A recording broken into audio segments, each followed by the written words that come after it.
ಎಲ್ಲಿ ಉಳ್ತಾ ಇರೋದು?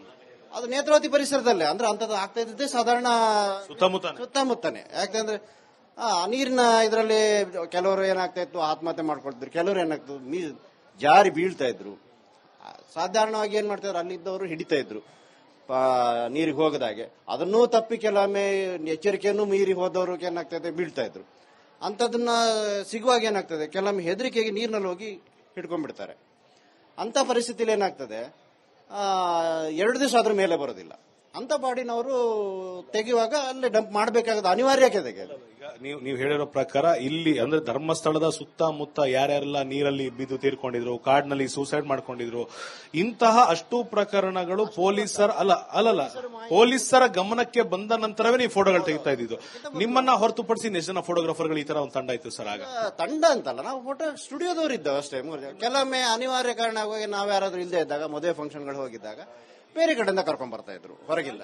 ಅಲ್ಲಿಗೆ ಈ ಒಂದು ಆರೋಪವನ್ನ ನೋಡಿದಾಗ ಧರ್ಮಸ್ಥಳದ ವಿರುದ್ಧ ಅಂದ್ರೆ ಈ ಒಂದು ಸುತ್ತಮುತ್ತಲು 106 ಶವಗಳನ್ನ ಹೂತಿದ್ದೇನೆ ಅಂತ ಒಬ್ಬ ವ್ಯಕ್ತಿ ಪತ್ರದ ಮುಖೇನ ಹೇಳಿದಾಗ ಆ ಆರೋಪ ಸತ್ಯ ಅನ್ಸುತ್ತಾ ಸುಳ್ಳು ಅನ್ಸುತ್ತಾ ನಿಮಗೆ? ನಮಗೆ ಅಂತ ಗಮನವೇ ಬಂದಿಲ್ಲ ಇಷ್ಟು ಸಮಯ ನೋಡುವಾಗ. ನಾನು ಊರಲ್ಲಿರುವಾಗ ನಮ್ಗೆ ಅಂದ್ರೆ ಅಧಿಕೃತವಾಗಿ ಬರೋದ್ರಿಂದ ನಮ್ಗೆ ಯಾವ್ದಂತ ಅನಧಿಕೃತ ಚಟುವಟಿಕೆ ನಡೆದದ್ದು ನಮ್ಗೆ ಊರಿನವ್ರಿಗೆ ಆಗ್ಲಿ ನಮ್ಗೆ ಆಗ್ಲಿ ಮತ್ತೆ ಧರ್ಮಸ್ಥಳದಲ್ಲಿ ಒಂದು ಸಣ್ಣ ವಿಷಯ ನಡೆದ್ರು ಸಹಿತ ಬೇಗ ಪ್ರಚಾರ ಆಗ್ತದೆ. ಅದೇನು ದೊಡ್ಡ ವಿಷಯವೇ ಇಲ್ಲ.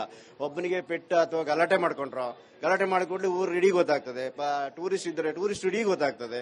ಅಂತ ಮುಚ್ಚಿಡ್ಲಿಕ್ಕೆ ಅಂತ ರಾತ್ರಿ 12 ಅಲ್ಲ 3 ಗಂಟೆ ರಾತ್ರಿ ಬಂದ್ರು, ಹೆಣ್ಮಕ್ಳು ಬಂದ್ರು, ರಾತ್ರಿ ಬಂದು ಬಸ್ಸಿನಿಂದ ಇಳಿದು ಹೋಗ್ತಾರೆ. ಇದೇ ಪರಿಸ್ಥಿತಿ ನೀವು ಉಜಿರೆ ಬೆಳೆದಂಗಡಿಯಲ್ಲಿ ನಿರೀಕ್ಷೆ ಮಾಡ್ಲಿಕ್ಕೆ ಉಂಟಾ? ಒಮ್ಮೆ ಗಮನ ಇಟ್ಟು ನೋಡಿ. ರಾತ್ರಿ ನೀವೇ ಹೋಗಿ, ನೀವು ಟಿವಿ ಹಿಡ್ಕೊಂಡೋಗಿ 12 ಗಂಟೆ ರಾತ್ರಿಗೆ ಹೋಗಿ ನೀವು ಅಲ್ಲಿ ಪರಿಸ್ಥಿತಿಯನ್ನ ಒಂದು ಹೇಗಿದೆ ಅಂತ ಇದು ಮಾಡಿ. ಅದನ್ನೇ ಇಲ್ಲಿ ಧರ್ಮಸ್ಥಳದಲ್ಲಿ ರಾತ್ರಿ 12 ಗಂಟೆ ಬಂದು ನೀವು ನೋಡಿ ಯಾವ ಪರಿಸ್ಥಿತಿ ಇರ್ತದೆ. ಎಷ್ಟು ಗಂಟೆ ರಾತ್ರಿಗೂ ಹೆಂಗಸರು ಮಕ್ಕಳು ಬರ್ತಾರೆ. ಸಪೋಸ್ ನಮ್ಮ ಮನೆ ಹೆಣ್ಮಕ್ಳು ಸಹಿತ ಬೆಂಗಳೂರಿಂದ ಬರುವಾಗ ನಾವ್ ಹೇಳುದು, ಈಗ ಕಾರ್ಕಳ ಮತ್ತೆ ಇಲ್ಲೆಲ್ಲ ಹೋಗ್ಲಿಕ್ಕಿದ್ರು ಸಹಿತ ನಮ್ಮಲ್ಲಿ ಹೇಳ್ಕೊಳ್ಳಿ, ಏನ್ ಸಮಸ್ಯೆ ಇಲ್ಲ, ಇಲ್ಲಿಂದ ಮತ್ತೆ ನಿಮ್ಗೆ ಕರ್ಕೊಂಡು ಹೋಗಿ. ಯಾಕೆಂದ್ರೆ ಬೆಂಗಳೂರಿಂದ ಮಧ್ಯಾಹ್ನ 12-1 ಗಂಟೆಗೆ ಹೊರಟ್ರೆ ಇಲ್ಲಿಗೆ ಬರುವಾಗ ರಾತ್ರಿ 11 ಗಂಟೆ ಆಗ್ತದೆ. ಅವಾಗ ಎಲ್ಲಿ ಹೋಗ್ಬೇಕು? ಅಂತ ಪರಿಸ್ಥಿತಿಯಲ್ಲಿ ಅವರಿಗೆ ಹೆಣ್ಮಕ್ಳಿಗೆ ರಕ್ಷಣೆ ಸಿಗುದು ಇಲ್ಲಿಯೇ, ಮತ್ತೆ ಎಲ್ಲೂ ಸಿಗುದಿಲ್ಲ. ಯಾಕೆಂದ್ರೆ ಅಷ್ಟು ಜನ ಇದ್ದಾಗ ಸಹಿತ ನಿಮ್ಗೆ ರಾತ್ರಿ 12 ಗಂಟೆ 1 ಗಂಟೆಗೆ ಮಾಹಿತಿ ಕಚೇರಿ ಓಪನ್ ಇರ್ತದೆ. ಯಾವ್ದಾದ್ರು ಸಮಸ್ಯೆ ರಿಕ್ಷಾದವ್ರು ರೆಡಿ ಇರ್ತಾರೆ. ಅಂತವ್ರ ಮೇಲೆ ಅಪವಾದ ಕೊಡ್ತಾರೆ. ಅದು ಬೇರೆ ವಿಷಯ. ಅಪವಾದ ಕೊಡುದು ಎಲ್ಲ ಹೇಳುದೆಲ್ಲ ವಿಷಯ. ಕತೆ 108 ಕತೆ ಹೇಳ್ಬೋದು. ಈಗ ಇನ್ನು ಹಿಂದೆ ಕತೆ ಹೋದ್ರೆ ಇವ್ರು ಕಾಳಿದಾಸನ ಕತೆಗೆ ಹೋಗ್ತಾರೆ. ಕಾಳಿದಾಸ ಸಹಿತ ಇಲ್ಲಿ ಹಾಗೆ ಮಾಡಿದ್ದ ಅಂತ ಹೇಳಿ.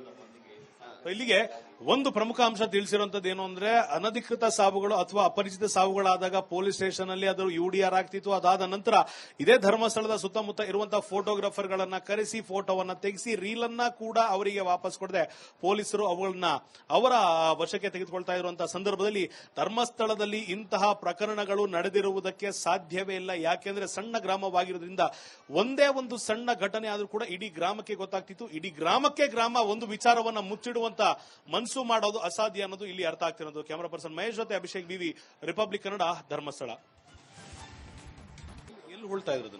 ಅದು ನೇತ್ರಾವತಿ ಪರಿಸರದಲ್ಲೇ, ಅಂದ್ರೆ ಅಂತದ್ದು ಆಗ್ತಾ ಇದ್ದಿದ್ದೆ ಸಾಧಾರಣ ಸುತ್ತಮುತ್ತನೇ. ಯಾಕಂದ್ರೆ ನೀರಿನ ಇದರಲ್ಲಿ ಕೆಲವರು ಏನಾಗ್ತಾ ಇತ್ತು, ಆತ್ಮಹತ್ಯೆ ಮಾಡ್ಕೊಳ್ತಿದ್ರು, ಕೆಲವರು ಏನಾಗ್ತದೆ ಜಾರಿ ಬೀಳ್ತಾ ಇದ್ರು. ಸಾಧಾರಣವಾಗಿ ಏನ್ ಮಾಡ್ತಿದ್ರು, ಅಲ್ಲಿದ್ದವರು ಹಿಡಿತಾ ಇದ್ರು ನೀರಿಗೆ ಹೋಗದಾಗೆ. ಅದನ್ನೂ ತಪ್ಪಿ ಕೆಲವೊಮ್ಮೆ ಎಚ್ಚರಿಕೆಯನ್ನು ಮೀರಿ ಹೋದವರು ಏನಾಗ್ತದೆ ಬೀಳ್ತಾ ಇದ್ರು. ಅಂತದನ್ನ ಸಿಗುವಾಗ ಏನಾಗ್ತದೆ, ಕೆಲವೊಮ್ಮೆ ಹೆದರಿಕೆಗೆ ನೀರಿನಲ್ಲಿ ಹೋಗಿ ಹಿಡ್ಕೊಂಡ್ಬಿಡ್ತಾರೆ. ಅಂತ ಪರಿಸ್ಥಿತಿಯಲ್ಲಿ ಏನಾಗ್ತದೆ, 2 ದಿವಸ ಅದ್ರ ಮೇಲೆ ಬರೋದಿಲ್ಲ. ಅಂತ ಬಾಡಿನವರು ತೆಗೆಯುವಾಗ ಅಲ್ಲೇ ಡಂಪ್ ಮಾಡಬೇಕಾದ ಅನಿವಾರ್ಯತೆ ಇದೆ. ನೀವು ಹೇಳಿರೋ ಪ್ರಕಾರ ಇಲ್ಲಿ ಅಂದ್ರೆ ಧರ್ಮಸ್ಥಳದ ಸುತ್ತಮುತ್ತ ಯಾರ್ಯಾರೆಲ್ಲ ನೀರಲ್ಲಿ ಬಿದ್ದು ತೀರ್ಕೊಂಡಿದ್ರು, ಕಾಡಿನಲ್ಲಿ ಸೂಸೈಡ್ ಮಾಡ್ಕೊಂಡಿದ್ರು, ಇಂತಹ ಅಷ್ಟು ಪ್ರಕರಣಗಳು ಪೊಲೀಸರ ಗಮನಕ್ಕೆ ಬಂದ ನಂತರವೇ ನೀವು ಫೋಟೋಗಳು ತೆಗಿತಾ ಇದ್ದಿದ್ದು. ನಿಮ್ಮನ್ನ ಹೊರತುಪಡಿಸಿ ಎಷ್ಟು ಜನ ಫೋಟೋಗ್ರಾಫರ್ಗಳು ಈ ತರ ಒಂದು ತಂಡ ಇತ್ತು ಸರ್? ಆಗ ತಂಡ ಅಂತಲ್ಲ, ನಾವು ಫೋಟೋ ಸ್ಟುಡಿಯೋದವ್ರು ಇದ್ದಾವೆ ಅಷ್ಟೇ. ಕೆಲವೊಮ್ಮೆ ಅನಿವಾರ್ಯ ಕಾರಣ ಆಗಿ ನಾವ್ ಯಾರಾದ್ರೂ ಇಲ್ಲದೆ ಇದ್ದಾಗ, ಮದುವೆ ಫಂಕ್ಷನ್ಗಳು ಹೋಗಿದ್ದಾಗ ಬೇರೆ ಕಡೆಯಿಂದ ಕರ್ಕೊಂಡ್ ಬರ್ತಾ ಇದ್ರು ಹೊರಗಿಲ್ಲ. ಅಲ್ಲಿಗೆ ಈ ಒಂದು ಆರೋಪವನ್ನ ನೋಡಿದಾಗ ಧರ್ಮಸ್ಥಳದ ವಿರುದ್ಧ ಅಂದ್ರೆ ಈ ಒಂದು ಸುತ್ತಮುತ್ತಲು 106 ಶವಗಳನ್ನ ಹೂತಿದ್ದೇನೆ ಅಂತ ಒಬ್ಬ ವ್ಯಕ್ತಿ ಪತ್ರದ ಮುಖೇನ ಹೇಳಿದಾಗ ಆ ಆರೋಪ ಸತ್ಯ ಅನ್ಸುತ್ತಾ ಸುಳ್ಳು ಅನ್ಸುತ್ತಾ ನಿಮಗೆ? ನಮಗೆ ಅಂತ ಗಮನವೇ ಬಂದಿಲ್ಲ ಇಷ್ಟು ಸಮಯ ನೋಡುವಾಗ. ನಾನು ಊರಲ್ಲಿರುವಾಗ ನಮ್ಗೆ ಅಂದ್ರೆ ಅಧಿಕೃತವಾಗಿ ಬರೋದ್ರಿಂದ ನಮ್ಗೆ ಯಾವ್ದಂತ ಅನಧಿಕೃತ ಚಟುವಟಿಕೆ ನಡೆದದ್ದು ನಮ್ಗೆ ಊರಿನವ್ರಿಗೆ ಆಗ್ಲಿ ನಮ್ಗೆ ಆಗ್ಲಿ ಮತ್ತೆ ಧರ್ಮಸ್ಥಳದಲ್ಲಿ ಒಂದು ಸಣ್ಣ ವಿಷಯ ನಡೆದ್ರು ಸಹಿತ ಬೇಗ ಪ್ರಚಾರ ಆಗ್ತದೆ. ಅದೇನು ದೊಡ್ಡ ವಿಷಯವೇ ಇಲ್ಲ.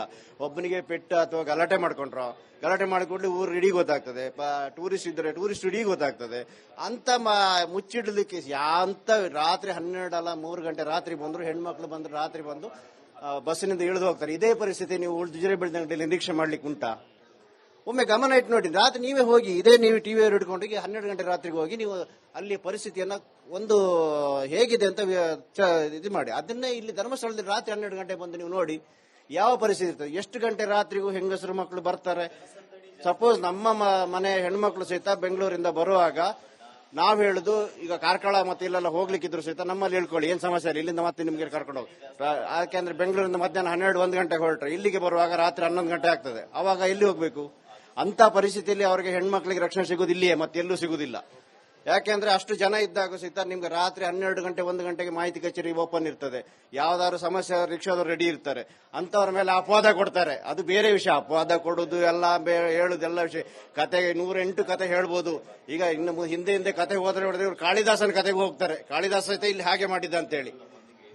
ಇಲ್ಲಿಗೆ ಒಂದು ಪ್ರಮುಖ ಅಂಶ ತಿಳಿಸಿರುವಂತದ್ದು ಏನು ಅಂದ್ರೆ, ಅನಧಿಕೃತ ಸಾವುಗಳು ಅಥವಾ ಅಪರಿಚಿತ ಸಾವುಗಳಾದಾಗ ಪೊಲೀಸ್ ಸ್ಟೇಷನ್ ಅಲ್ಲಿ ಅದು ಯುಡಿಆರ್ ಆಗ್ತಿತ್ತು. ಅದಾದ ನಂತರ ಇದೇ ಧರ್ಮಸ್ಥಳದ ಸುತ್ತಮುತ್ತ ಇರುವಂತಹ ಫೋಟೋಗ್ರಾಫರ್ ಗಳನ್ನ ಕರೆಸಿ ಫೋಟೋವನ್ನ ತೆಗೆಸಿ ರೀಲನ್ನ ಕೂಡ ಅವರಿಗೆ ವಾಪಸ್ ಕೊಡದೆ ಪೊಲೀಸರು ಅವುಗಳನ್ನ ಅವರ ವಶಕ್ಕೆ ತೆಗೆದುಕೊಳ್ತಾ ಇರುವಂತಹ ಸಂದರ್ಭದಲ್ಲಿ ಧರ್ಮಸ್ಥಳದಲ್ಲಿ ಇಂತಹ ಪ್ರಕರಣಗಳು ನಡೆದಿರುವುದಕ್ಕೆ ಸಾಧ್ಯವೇ ಇಲ್ಲ. ಯಾಕೆಂದ್ರೆ ಸಣ್ಣ ಗ್ರಾಮವಾಗಿರೋದ್ರಿಂದ ಒಂದೇ ಒಂದು ಸಣ್ಣ ಘಟನೆ ಆದ್ರೂ ಕೂಡ ಇಡೀ ಗ್ರಾಮಕ್ಕೆ ಗೊತ್ತಾಗ್ತಿತ್ತು. ಇಡೀ ಗ್ರಾಮ ಒಂದು ವಿಚಾರವನ್ನ ಮುಚ್ಚಿಡುವಂತ ಮನಸ್ಸು ಮಾಡೋದು ಅಸಾಧ್ಯ ಅನ್ನೋದು ಇಲ್ಲಿ ಅರ್ಥ ಆಗ್ತಿರೋದು. ಕ್ಯಾಮರಾ ಪರ್ಸನ್ ಮಹೇಶ್ ಜೊತೆ ಅಭಿಷೇಕ್ ಬಿವಿ, ರಿಪಬ್ಲಿಕ್ ಕನ್ನಡ, ಧರ್ಮಸ್ಥಳ. ಎಲ್ಲಿ ಉಳ್ತಾ ಇರೋದನ್ನ ಅದು ನೇತ್ರಾವತಿ ಪರಿಸರದಲ್ಲೇ. ಅಂದ್ರೆ ಅಂತದ್ದು ಆಗ್ತಾ ಇದ್ದಿದ್ದೆ ಸಾಧಾರಣ ಸುತ್ತಮುತ್ತನೆ. ಯಾಕಂದ್ರೆ ನೀರಿನ ಇದರಲ್ಲಿ ಕೆಲವರು ಏನಾಗ್ತಾ ಇತ್ತು, ಆತ್ಮಹತ್ಯೆ ಮಾಡ್ಕೊಳ್ತಿದ್ರು. ಕೆಲವರು ಏನಾಗ್ತದೆ, ಜಾರಿ ಬೀಳ್ತಾ ಇದ್ರು. ಸಾಧಾರಣವಾಗಿ ಏನ್ ಮಾಡ್ತಿದ್ರು, ಅಲ್ಲಿದ್ದವರು ಹಿಡಿತಾ ಇದ್ರು ನೀರಿಗೆ ಹೋಗದಾಗೆ. ಅದನ್ನೂ ತಪ್ಪಿ ಕೆಲವೊಮ್ಮೆ ಎಚ್ಚರಿಕೆಯನ್ನು ಮೀರಿ ಹೋದವರು ಏನಾಗ್ತದೆ, ಬೀಳ್ತಾ ಇದ್ರು. ಅಂತದನ್ನ ಸಿಗುವಾಗ ಏನಾಗ್ತದೆ, ಕೆಲವೊಮ್ಮೆ ಹೆದರಿಕೆಗೆ ನೀರಿನಲ್ಲಿ ಹೋಗಿ ಹಿಡ್ಕೊಂಡ್ಬಿಡ್ತಾರೆ. ಅಂತ ಪರಿಸ್ಥಿತಿಯಲ್ಲಿ ಏನಾಗ್ತದೆ, 2 ದಿವಸ ಅದ್ರ ಮೇಲೆ ಬರೋದಿಲ್ಲ. ಅಂತ ಬಾಡಿನವರು ತೆಗೆಯುವಾಗ ಅಲ್ಲೇ ಡಂಪ್ ಮಾಡಬೇಕಾಗದ ಅನಿವಾರ್ಯ ಆಗಿದೆ. ನೀವು ಹೇಳಿರೋ ಪ್ರಕಾರ ಇಲ್ಲಿ ಅಂದ್ರೆ ಧರ್ಮಸ್ಥಳದ ಸುತ್ತಮುತ್ತ ಯಾರ್ಯಾರೆಲ್ಲ ನೀರಲ್ಲಿ ಬಿದ್ದು ತೀರ್ಕೊಂಡಿದ್ರು, ಕಾಡಿನಲ್ಲಿ ಸೂಸೈಡ್ ಮಾಡ್ಕೊಂಡಿದ್ರು, ಇಂತಹ ಅಷ್ಟು ಪ್ರಕರಣಗಳು ಪೊಲೀಸರ ಗಮನಕ್ಕೆ ಬಂದ ನಂತರವೇ ನೀವು ಫೋಟೋಗಳು ತೆಗಿತಾ ಇದ್ದಿದ್ದು. ನಿಮ್ಮನ್ನ ಹೊರತುಪಡಿಸಿ ಎಷ್ಟು ಜನ ಫೋಟೋಗ್ರಾಫರ್ಗಳು ಈ ತರ ಒಂದು ತಂಡ ಇತ್ತು ಸರ್? ಆಗ ತಂಡ ಅಂತಲ್ಲ, ನಾವು ಫೋಟೋ ಸ್ಟುಡಿಯೋದವ್ರು ಇದ್ದಾವೆ ಅಷ್ಟೇ. ಕೆಲವೊಮ್ಮೆ ಅನಿವಾರ್ಯ ಕಾರಣ ಆಗುವಾಗ ನಾವ್ ಯಾರಾದ್ರೂ ಇಲ್ಲದೆ ಇದ್ದಾಗ, ಮದುವೆ ಫಂಕ್ಷನ್ಗಳು ಹೋಗಿದ್ದಾಗ ಬೇರೆ ಕಡೆಯಿಂದ ಕರ್ಕೊಂಡ್ ಬರ್ತಾ ಇದ್ರು, ಹೊರಗಿಲ್ಲ. ಅಲ್ಲಿಗೆ ಈ ಒಂದು ಆರೋಪವನ್ನ ನೋಡಿದಾಗ ಧರ್ಮಸ್ಥಳದ ವಿರುದ್ಧ ಅಂದ್ರೆ ಈ ಒಂದು ಸುತ್ತಮುತ್ತಲು 106 ಶವಗಳನ್ನ ಹೂತಿದ್ದೇನೆ ಅಂತ ಒಬ್ಬ ವ್ಯಕ್ತಿ ಪತ್ರದ ಮುಖೇನ ಹೇಳಿದಾಗ ಆ ಆರೋಪ ಸತ್ಯ ಅನ್ಸುತ್ತಾ ಸುಳ್ಳು ಅನ್ಸುತ್ತಾ ನಿಮಗೆ? ನಮಗೆ ಅಂತ ಗಮನವೇ ಬಂದಿಲ್ಲ ಇಷ್ಟು ಸಮಯ ನೋಡುವಾಗ. ನಾನು ಊರಲ್ಲಿರುವಾಗ ನಮ್ಗೆ ಅಂದ್ರೆ ಅಧಿಕೃತವಾಗಿ ಬರೋದ್ರಿಂದ ನಮ್ಗೆ ಯಾವ್ದಂತ ಅನಧಿಕೃತ ಚಟುವಟಿಕೆ ನಡೆದಂತ ನಮ್ಗೆ ಊರಿನವ್ರಿಗೆ ಆಗ್ಲಿ ನಮ್ಗೆ ಆಗ್ಲಿ ಮತ್ತೆ ಧರ್ಮಸ್ಥಳದಲ್ಲಿ ಒಂದು ಸಣ್ಣ ವಿಷಯ ನಡೆದ್ರು ಸಹಿತ ಬೇಗ ಪ್ರಚಾರ ಆಗ್ತದೆ. ಅದೇನು ದೊಡ್ಡ ವಿಷಯವೇ ಇಲ್ಲ.